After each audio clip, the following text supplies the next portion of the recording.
Tiana here from Australia. Thank you so much for joining me today. Of course.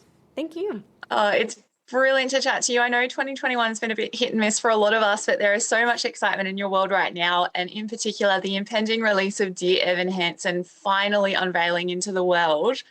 A, how does it feel that this film was actually able to be made with all the craziness happening last year? And B, that we are all able to finally see this actually come to life on the screen?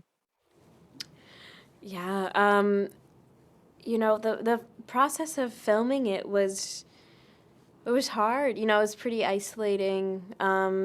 We really had to be careful about not breaking our bubble. Everyone was face shielded and masked on set, so we couldn't really talk to each other.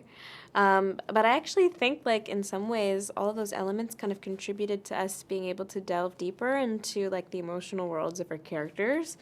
So that was cool. But seeing it on the screen is definitely like, oh, wow, okay, it was all worth it.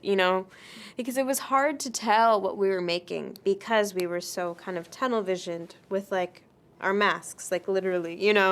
And so to see each piece come together, it's so gratifying, and I feel so honored to be a part of, a long history of this iteration coming to the screen, and to be included into a zeitgeist of talented people who've been working on this for so long. Absolutely. And obviously, it's such an incredible ensemble cast, but you obviously play the role of Alana Beck, and she is a bit of a go getter and obviously a very significant and pivotal role in Evan's story. And I know there were some very exciting additions to your character, which I will touch on in a second. But before we kind of go into that, what really drew you to this role, and how do you view Alana's place in the broader Dear Evan Hansen world? I think probably the scene that made me really feel like, wow, this character is really special, is the moment in which she opens up to Evan and she tells him about the mental illness that she's dealing with and what medication she's on. And when I read that in the script, I was kind of astounded because she's actually on the exact same medication and dosage that I'm on. And I was already really relating to her up until that point, but that just kind of drives it home even further. I think that mental illness presents itself in a lot of different ways for different people. And for Alana, it presents itself as needing to overcompensate for the ways in which she doesn't feel like she's enough. And it's kind of like this unbeatable, you know, hedgehog or something. I don't know. That's what I decided to use as my metaphor. I'm I like that imagining, though. It like, works. the game where, like, the hedgehogs pop up and you have, like, a mallet or something, you have to hit them on the head. That's what I was imagining. But it's like, that struggling with your self-worth and finding it through external validation is like an endless cycle that doesn't end until maybe you learn that, oh, you have value as a human being regardless of what you do or what you contribute to the world, and the only thing that really matters at the end of the day is how you feel about yourself, and how the people you love deeply, and who are there for you and that you're there for, feel. And so, yeah, I think she's at a point in her life where she's like a teenager, so she can't necessarily know those things yet, and but she has this deep affinity for Evan and for Connor because she too is struggling. Um, yeah. Yeah, I think the incredible thing about what you said too, that line that really shook me was, you don't look like a depressed person, or you don't look like someone who has those sort of issues. I think that's what really resonated with me, because we assume this is such a visual and such a, obvious thing, that that's what I think the most incredible part when I watched it. It just makes you feel a little bit more seen, because we're all battling with our own demons and all of that people Yeah. don't always bring to the forefront. So that, yeah, the moment I heard that line, I was done. I was gone. Yeah. We're all And messed up. Isn't that beautiful? Yeah, it no, is. it's We're all, it's yeah. it's true. It's like I don't really know anybody who is not struggling on some level or has struggled or will struggle. It's so normal to have depression and anxiety and other neurodivergences too, and that's kind of what we were going for in the song, is like, look at all of these people around you who maybe at first glance you'd assume they don't know how I'm feeling, or I can't relate to them, or they can't relate to me, or I have this perception of what their life is like or how they're dealing with things. When there's so many people who you have no clue what they're going through, and maybe if you were vulnerable with them and they were vulnerable with you, you could actually learn that you're struggling with similar things, and that kind of makes the burden of it a bit lighter. Absolutely. And I think especially with what we've been dealing with just in the last, nearly year and a half or beyond, it resonates a lot more. So I think it's a really important time for this movie to come out for all of us in many, many ways. And on that topic, obviously a very exciting part about your role is the expansion that we got to see. We got to see more of Alana, and we actually got a whole new song, The Anonymous Ones.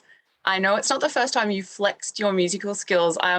I've actually seen some of your Honey Water stuff, and I love you have so many literal strings to your bow. Like, I found out you play violin, which I have no skills in that, so already hats off to you. Oh my God, thanks. I'm like blushing because that's like my band from high school, I'm like, ah. It's the best. I don't want to show you my high school band. It was nowhere near as good as yours was.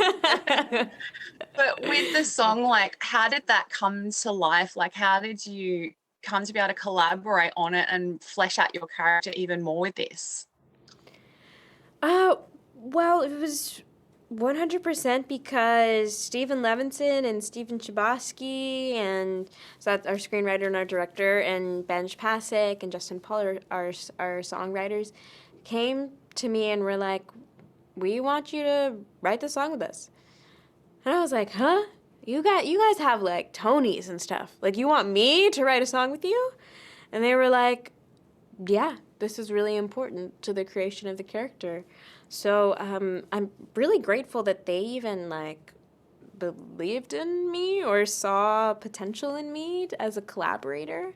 Like, I'm so honored by that, and we had such a special time together writing the song.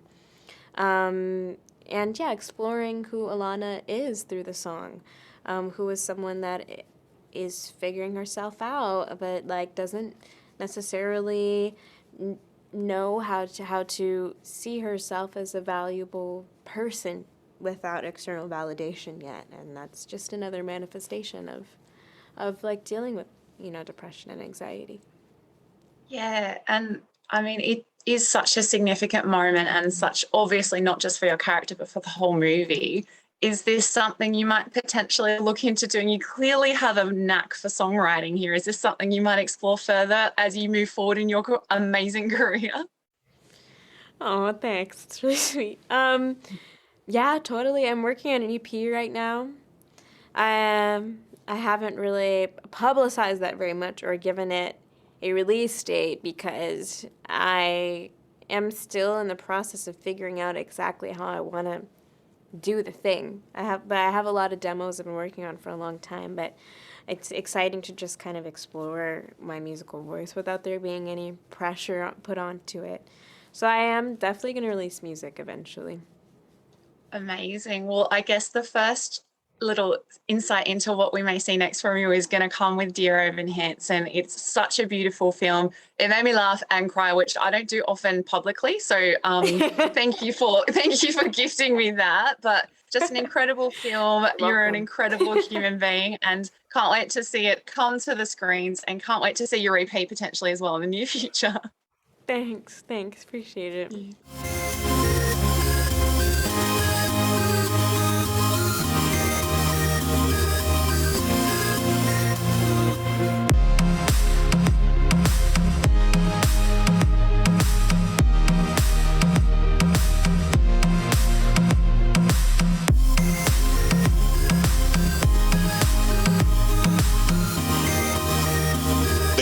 With Tiana Speeder is a euphony podcast, created by Craig Treweek, produced by Tiana Speeder and Andrew Mast, hosted by Tiana Speeder, recorded, edited, and engineered by Zig Parker, music by Zig Parker.